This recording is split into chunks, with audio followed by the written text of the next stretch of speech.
Today, we have Carlton Scott Andrew.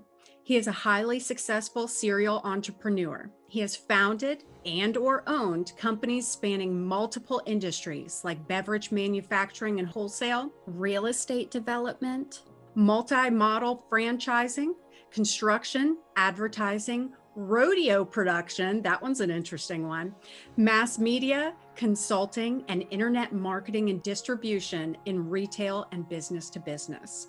In 2013, he founded and created Retail Service Systems, or RSS for short.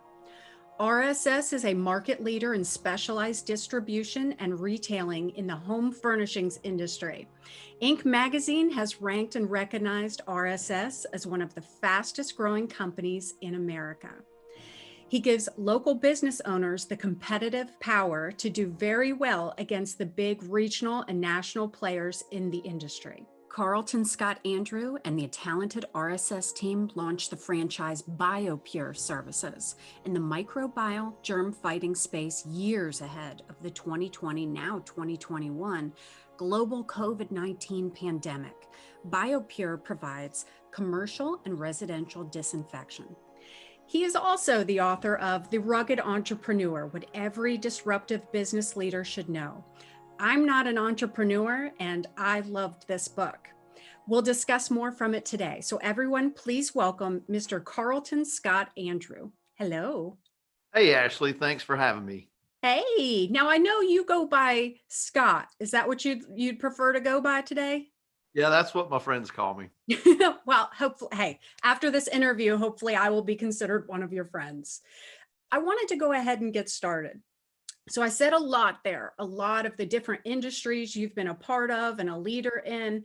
And I wanted to start off, and this is probably going to sound like a really weird question, but I know why I'm asking it. And I think it's very important for all of my students to hear.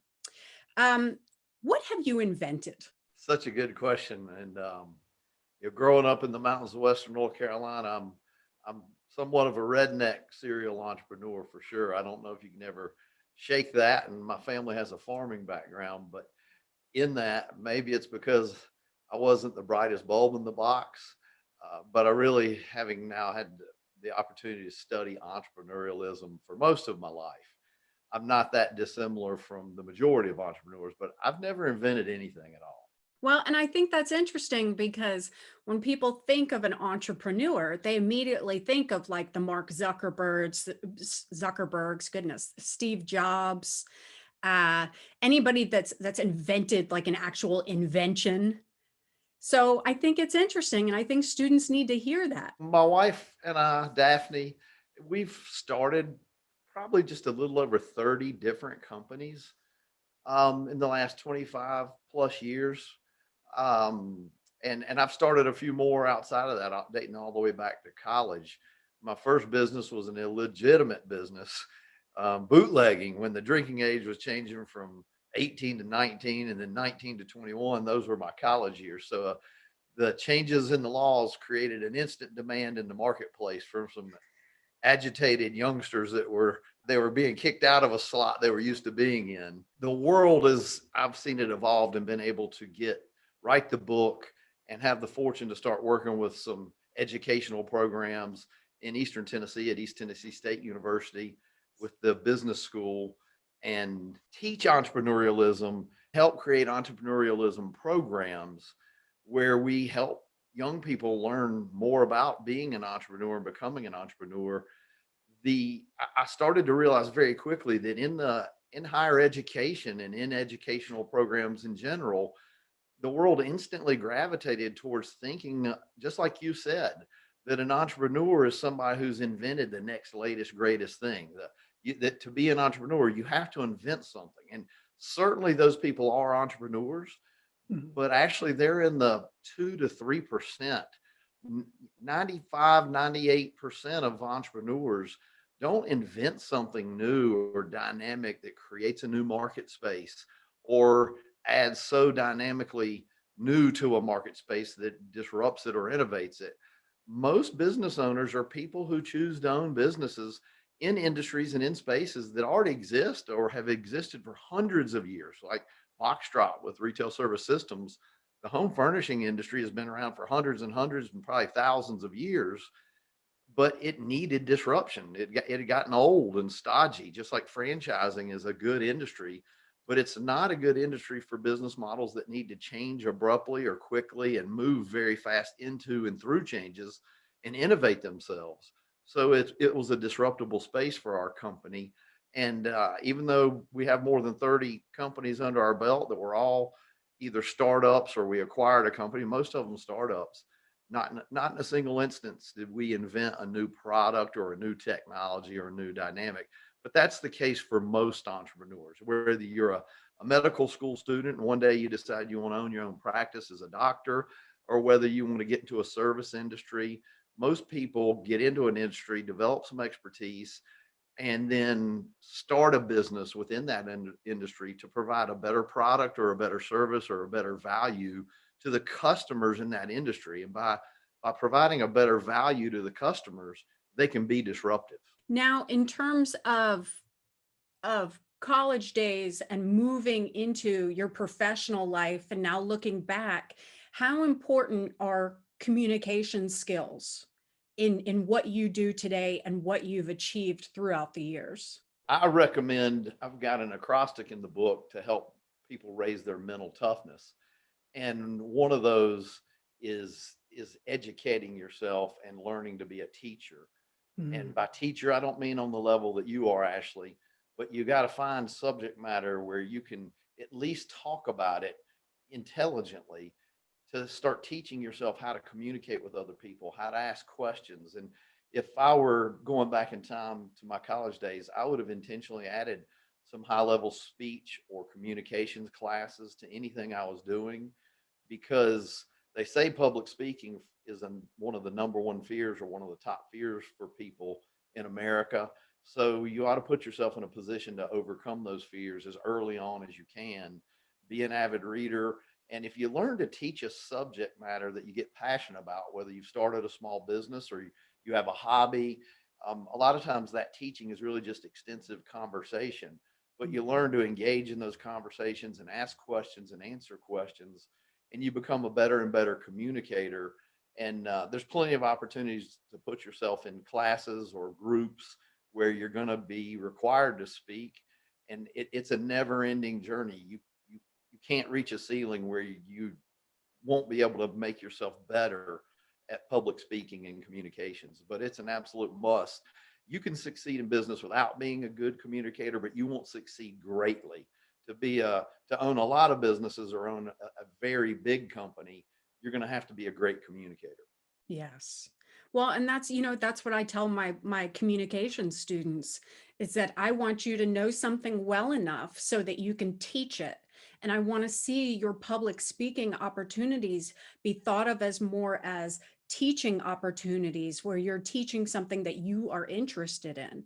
And if you're teaching something, you're never going to have to worry about eye contact or the way that you're coming off, because you're just naturally teaching something, and that's always the goal. And you hit the nail on the head. What topic you're passionate about, it's almost like you can forget that you're speaking to a group of people because you know you're teaching them subject matter, or you're passionate about the subject matter in a way where you're sharing it. So you kind of forget because you're very passionate about it, versus when you're not passionate about it, your mind will pay attention to the distractions, maybe more so than the story that you're telling or the facts that you're telling and sharing. So but public speaking, you just can't get enough of it. And a lot of people, I've coached people on how to be better public speakers. There's a book called Enthusiasm Makes a Difference. It might be Norman Vincent Peale. I can't remember the exact author, but it has a chapter in it about a guy named Pet Becker, his personality type wasn't enthusiastic. And he had to force himself to learn how to be enthusiastic because he had been moved down from the major leagues to the minor leagues. And a coach told him, "You're just not enthusiastic enough." And he said, "Well, it's not my personality." And he had to fake it till he made it. But he got so good at it, he ended up being moved back up into the majors and being nicknamed Pep Becker. That's what I was And, thinking. and, uh, and, and he did it, although it was very uncomfortable for him. Yeah. So I think a skill that people need to learn in that development of communication and public speaking is how to be enthusiastic, which also gets back to what you said.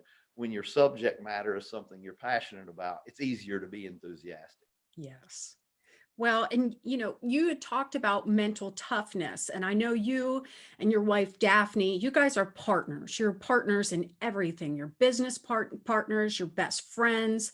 There's definitely a lot of love between the two of you, and I know, and from reading your book, The Rugged Entrepreneur: What Every Disruptive Business Leader Should Know, it really sounds like she brings out the best in you.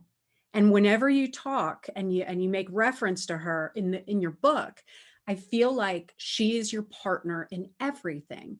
And when we go back to the topic of mental toughness, you and Daphne also refer to emotional vampires and drama bombs. Can you touch on that just a little bit for early entrepreneurs and students who want to be entrepreneurs? What does that mean, and how do you make sure you're not surrounding yourself with those types of people? Well, it is such an important thing for people to learn. And the younger you learn it, the better, because everybody's going to have it. And the road's never going to be as easy as it looks on paper. That may be a little cliche, but it's definitely true. And I can't even go into the dynamic hardly of Daphne being the partner. I appreciate you pointing that out, because we even call that a twofer. We have a term for it, where in a marriage where a couple works as dynamically as we do in business together, and sharing and trusting each other with our thoughts and opinions, and that's more of a respect thing than just a love thing. But we Mhm. say 1 plus 1 in that situation doesn't equal 2, it equals 11 side by side, which is 5 times greater than 2. And we actually have a metric for it in franchising, where we try to identify if we are talking to a potential new franchisee or business owner who actually has that type of marital relationship, because we consider it an advantage on our side.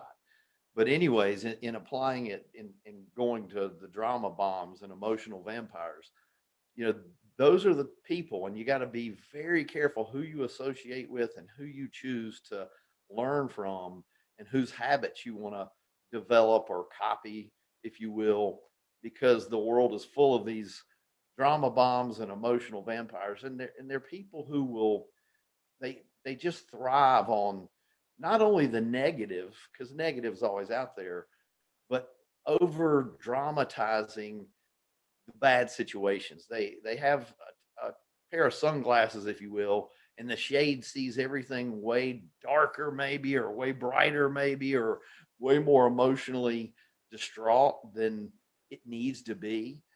You got to stay really mentally tough, because those can be really close family members. They can be people you love greatly, and they can be coworkers. They can be people in your church community or your social organization community.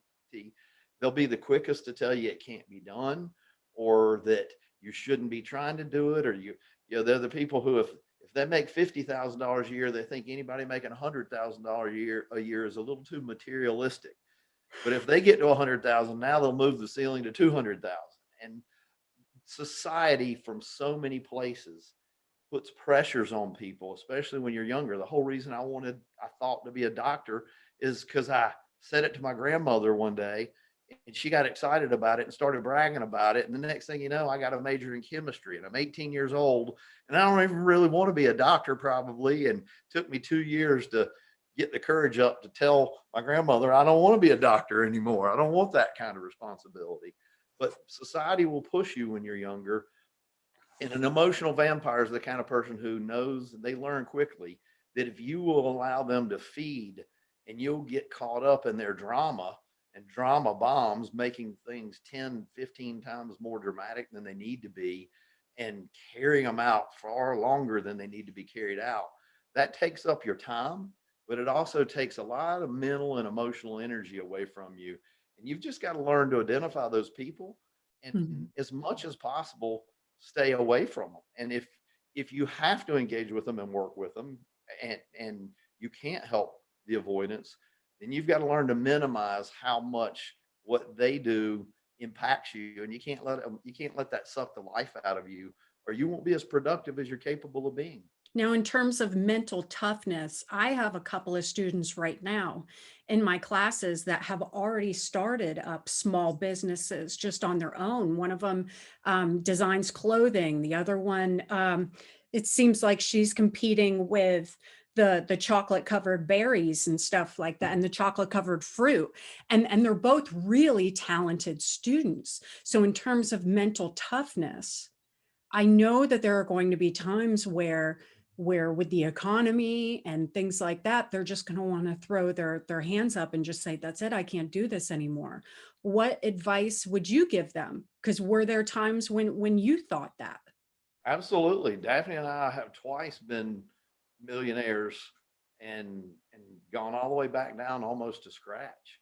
And that's one of the things that drives us is not only having successful enough businesses never to have to do that again, but diversify with multiple companies so that when one of them is challenged, which they all will be, we have other avenues. Or within a company, you diversify your product offerings across different consumer bases so that one group of consumers may be slow or it's a different holiday. You find ways to have revenue streams inside your product offerings or service offerings that target other customer groups or customer groups at a different time of the year, so that you build diversity just like you would in a stock portfolio. They tell you to have a diverse stock portfolio. Well, your business should have a diverse product portfolio, or as a entrepreneur, if you can handle it, you have a diversified business portfolio so that you're not dependent on one versus the other all the time. Now, that being said, they're going to have to be mentally tough. And it's one of the key foundational chapters in my book, because you will have to deal with those emotional vampires and their drama bombs that come. But you're also going to have to be tough enough to deal with the tough times you're talking about that are market driven or capital driven or competition driven, which is market, and find a way to disrupt. That's why I love the disruptive side of my entrepreneurial journey and what's in the book, because I believe an innovator, all companies have to innovate. In the franchise world, there's a few businesses that are very fixed. Chick-fil-A is a very fixed system business. They've never, in my lifetime, as far as I know, they've not changed the Chick-fil-A sandwich, and they probably won't. They'll add a few menu items, they'll take away a few menu items, but that business model is so fixed that it doesn't have to be as innovative or disruptive. But most businesses are not that fixed. And if they don't innovate and disrupt themselves, at least every 2 or 3 years, they'll probably be in trouble and challenged within the marketplace in a way where they may not be able to adapt and survive. A year like we've just had in the COVID 2020 year, it was a perfect example as to which businesses learned how to innovate, pivot, change, and survive or even thrive, and which businesses just had to close the door. And I hate that for the thousands who did. And some of them maybe didn't have a choice. I don't know, but I would venture to guess in most industries, some business owners in those categories found ways to at least survive, but some of them found ways to thrive. The one thing that I thought was really interesting, and I think that this would be really just an awesome tip. And when I was reading it, I was just like, I'm not an entrepreneur, but this makes total sense, especially for my students who want to open businesses or for early entrepreneurs. You talk about the importance of having an advisory board or a committee. And you turned that, and at first I was just like, okay, yeah, okay, I can see how that makes sense. But you talk about it in a way that having a mentor and using it also for networking. And I really liked how you combined those, because it's pooling information from those experts who you have been blessed to have. You invite them and you've been blessed that they accepted it because you look up to them. But then you also kind of bridge on their network to help add it to your network. And somewhere in college, I read a book where Henry Ford had been slandered by a newspaper. They said he wasn't smart enough to invent the V8 engine, that he was an imbecile. And he sued him. and he brought a team, I think it was of 8 engineers to the courtroom. And when they started to question him about whether he was smart enough to build a V8 engine, he said no. He said, but I was smart enough to choose that team of engineers sitting there, and collectively they were smart enough to build the V8 engine. So I read that, it struck me it stuck with me in a big way. It's one of the reasons I value reading so much. If that's the only thing I got out of that book, if that was the only nugget for the rest of my life, I thought that's one of the secrets to anything you lead, or especially to business. If I have we call them mastermind teams. If I have a mastermind team or I have an advisory board, first of all, you have to respect them. And if it's an advisory board, you have to let them know, I don't want to disturb your time. I'm not an emotional vampire. This is about somebody who can tell me that I'm stupid, that I'm crazy. I want you to really analyze me all the way to the core in our businesses and our ideas. But sometimes it's a group whose habits and success you want to emulate and follow. That's how it was for me earlier.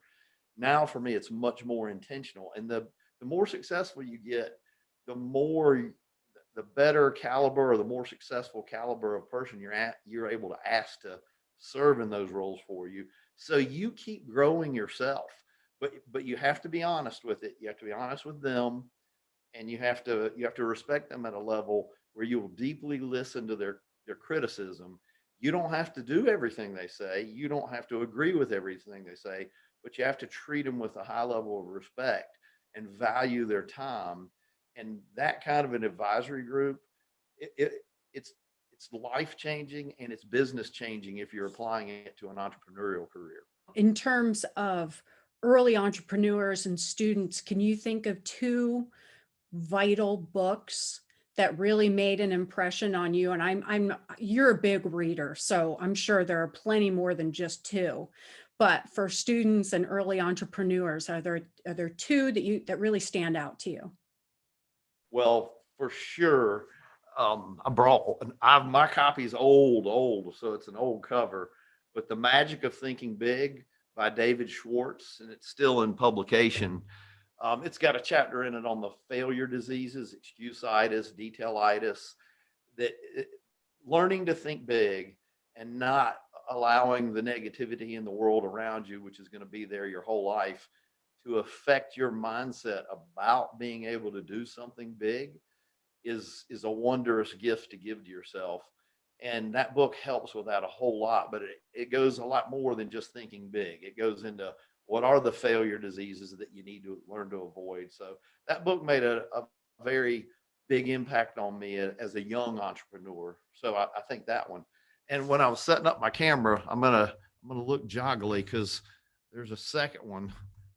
I'll set it back, but this one is not really, I think, in continuous publication, but you can still get it.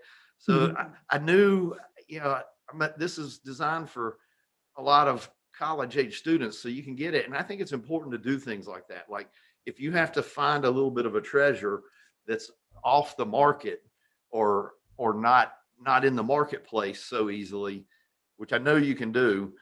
It's not the big that eat the small, it's the fast that eat the slow by Jason Jennings and Lawrence Houghton. There has been a follow-up book to it. It's like takes it from one place to another. Mhm.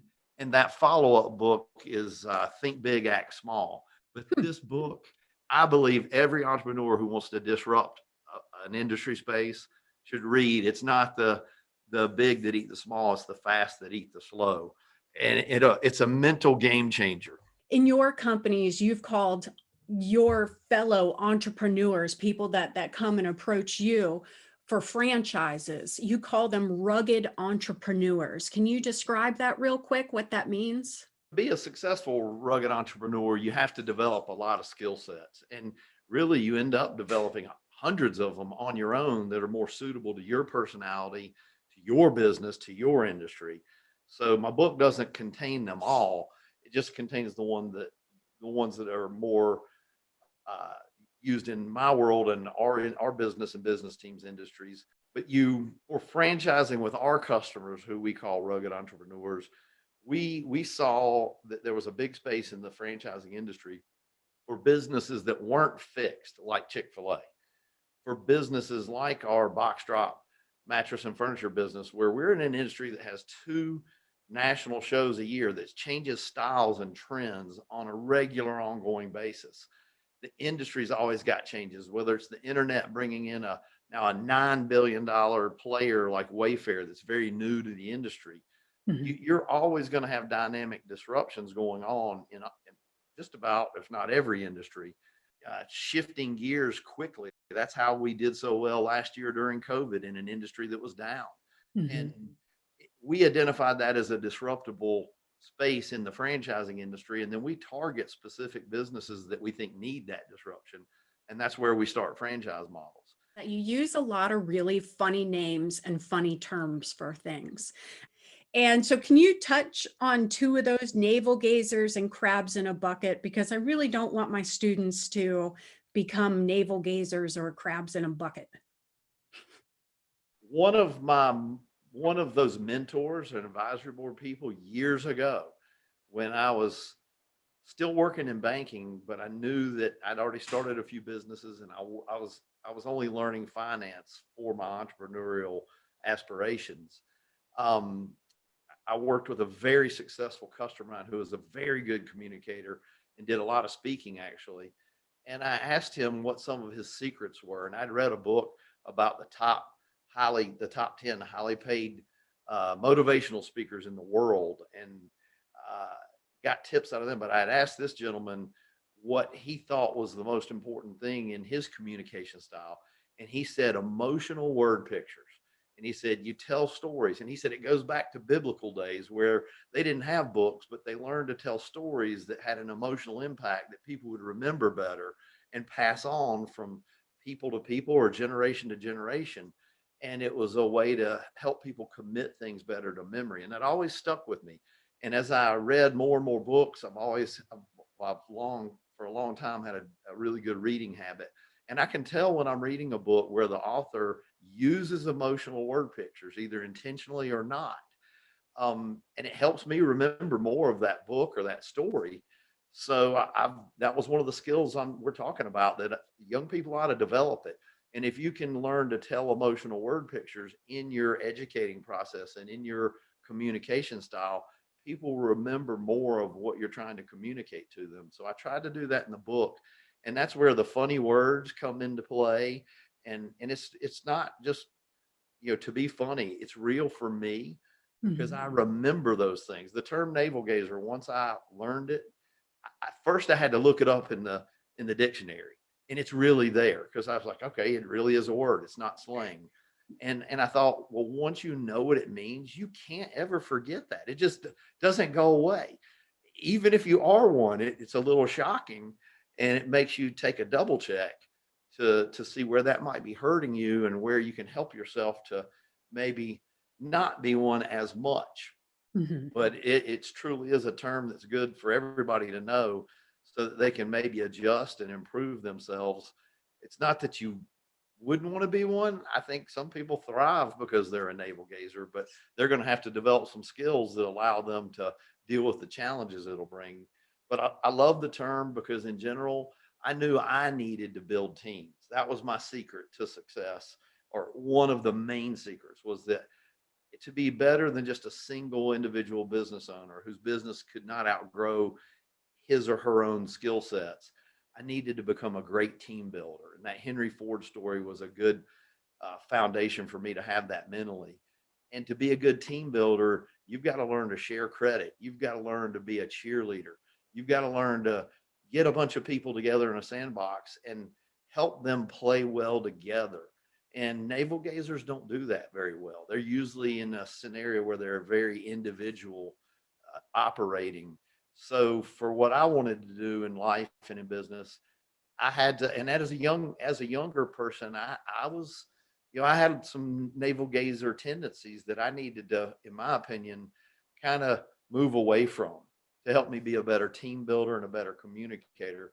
But I do use a lot of words and terms like that because I then remember my own personal lessons in my day to day life, and they're just right there in the back of my head. And when I'm doing something that's that's getting a little out of bounds, those words pop up in my mind and I might smile and quickly adjust. But I think it's a great way to teach yourself how to have really strong habits for being an entrepreneur. Well, and navel gazers, that basically means somebody that's kind of thinks that they know everything or that they've got it all figured out. I mean, is that am I describing that properly? Absolutely. And it's not kind of, it's generally when you're in a room with a navel gazer, you know really quick that they believe they're the smartest person in the room and that that they have something to say to kind of one up most of the other Mhm. people in the room. In the book, I think I say they suck the oxygen out of the team atmosphere, and it's hard for team members to play because they have a need to be the best in every conversation or in every skill or every. Here's where one person did something really good. Okay, well, they've got to one up that thing, and it's very challenging as a leader to learn how to work with them and communicate with them. You got to do it a lot more individually, which takes more of your time because they don't take criticism very well. So it's hard to develop them, and it's very different than the term you brought up, the term crabs in a bucket. And I do a little story about that in the book, and I use those terms because I don't think people want to be the crab in the bucket. I don't think people generally want to be a navel gazer. So it's a good way to teach. When you read a book, you allow yourself to be naked with the book because you're not being critiqued by an individual. The author is there giving you advice, but they're not there really knowing you in person. So it's one of the only ways I've ever seen where you'll just be deeply honest with yourself as you get wisdom from that advisor. And I put those things in there. I tell the story about the crabs in the bucket, and then I make it a little more grotesque than is generally told in the world. Because if you allow the crabs, and there's always crabs in every group, social, school, the fraternity, businesses you own and you build have crabs in that bucket. And we tell that story through our organizations to intentionally create a barrier so that people, when they start to realize, wow, I'm in a bucket with 4 or 5 crabs here in the break room, and and I'm getting pulled down into the bottom of that bucket. And if you choose to allow those crabs to pull you down in that bucket, then you deserve to swim in the swill that they create in the bottom of that bucket, and they'll keep you Mhm. down there as kind of emotional vampires, if you will. You've got to learn to get up out of that bucket and thrive. Mm. And so in terms of students and early entrepreneurs, the crabs would be people that are just super negative, that don't have a great work ethic. It's, thinking back on my college days, it might be one of the atmospheres, Ashley, you would know it better than me, where there's a whole lot of very dangerous crabs. Nothing, I think the statistics in college are about 41% of students who go into a 4-year college do not end up getting a degree. Mhm. So it's a very, very rocky road for students. And the easiest way, in my opinion, as a student to go down the path where you're not going to make it to the degree end is if you quickly start associating with older students who are almost out the door. They're making bad grades. They don't have good student study habits. They're emotional vampires about negativity. Most of those people generally like to pull about 5 other people with them because Mhm. they mentally know they're failing. They don't publicize it. They don't tell the world around them about it, but one of their favorite things to do is pull others with them because it makes their failure seem less noticed or less dramatic. And that's then you becoming a crab getting held in the bucket by other crabs. And it's a terrible thing to happen. You don't want it. You've got to be strong enough mentally to break free of that. What was the most difficult lesson professionally that you've ever had to learn the hard way? Can you think of And it's anything? such a, oh yeah. I mean, if you're going to be an entrepreneur of any size and scale with a business or businesses, and that's one of the things that to me a rugged entrepreneur has to do. It's not about starting a business or starting a business that is successful. It's about starting a business in a way with the right foundation elements, a fervent work ethic, humility with a healthy pride. And that doesn't sound like they go together well, but if you're not humble, you won't be teachable and coachable. And you've Mhm. got to be teachable and coachable to grow yourself and your businesses. But you also have to be proud. You have to be proud of your people. You have to be proud of the products and services you offer. and the value they give the customers. You have to be proud of your work ethic. You have to be proud of the skills you develop, like your communication skills. It doesn't make, not the kind of pride where you're better than other people, the kind of pride that where the world around you that you lead and you work with or led by knows you're proud of it for a good reason. You have to be mentally tough, and you have to have an element of faith. Faith is way stronger than belief. And I'm not talking about one religion or a spiritual faith. I'm talking about the faith that you can make something happen. It's powerful. But in looking at how those things are applied to something difficult, because they're going to be difficult. The most difficult thing for me, and it still is today, is firing people. And I can remember, because I was a young entrepreneur, I can remember the first time I had to fire somebody who was almost twice my age, and the person cried. And Oh, it's gotta that's be a awful. horrific thing. You don't just take that lightly. And it teaches you lessons about team building. Pick the right people first, because then you won't as likely have to fire somebody later. Be a great communicator, because when the time comes and you do have to make those decisions, you need to be able to communicate that effectively and thoroughly to minimize the negative effects that come with it, even though, because you have to do it. Building a business oftentimes is kind of like the way they describe the lifeguard story. If you try to save somebody who's drowning and you do it the wrong way, they'll drown you. Mhm. You will inevitably, if your businesses get big enough or your business gets big enough, have to fire people. And for that very theory, you can't allow them to drown the team or drown the company. And I don't think firing people should ever be an easy thing. Yeah. So for me, that was the toughest young lesson I had to learn. But it's also one that still to this day is one of the hardest things. And I think as an entrepreneur, that should be hard to do, because then you're forced to develop other skills. I've seen a lot of things that are challenging and hard. I've overcome shortage of capital. I've I've been held hostage. I tell a story about that in the book. You're going to have hostage takers. You got to be tough enough to deal with them and set the right precedents in a company or the culture of a company. I've seen, and all entrepreneurs will see a lot of tough things, but for me personally, it would be firing an Yeah. individual. Is there anything else that you think is important that we didn't go over that you think is important? And I don't even know. I hope it comes across in the book. I'm a very thankful individual. I'm thankful for the opportunity that Daphne and I get every day to work with so many great people, whether it's professors at a university to the high level administrators, whether it's our great coaches. We don't have a management construct in our businesses. We have a coaching construct. And an entrepreneur, whether they want to term it rugged or not, has got to develop an optimistic, positive attitude to deal in the world around them. But as you develop that and you grow it, every day is fun. And now that doesn't mean, and I love talking about a fervent work ethic. You will not always love what you do. Young people tend to be fooled so often by the world saying, find what you love and you'll never really work.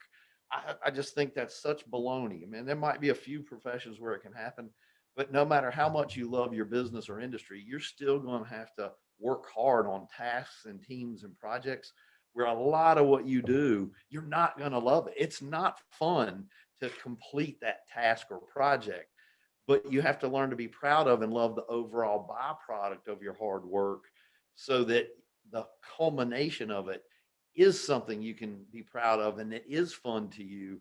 And because you're going to have to climb ladders to see better ladders and climb them.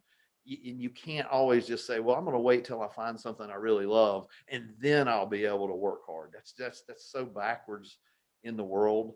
So I do describe that in the book.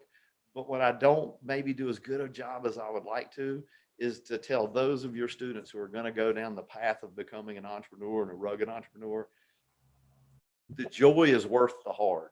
It is so fun. It is so fun looking back to see the failures, the successes, and to then be able to empower other people. In the world of being an entrepreneur, that's the number one thing you get to do, whether it's empowering your customers, your employees, your team members. It is so much fun to have a mission to empower other people. I don't see how you could ever get bored with it.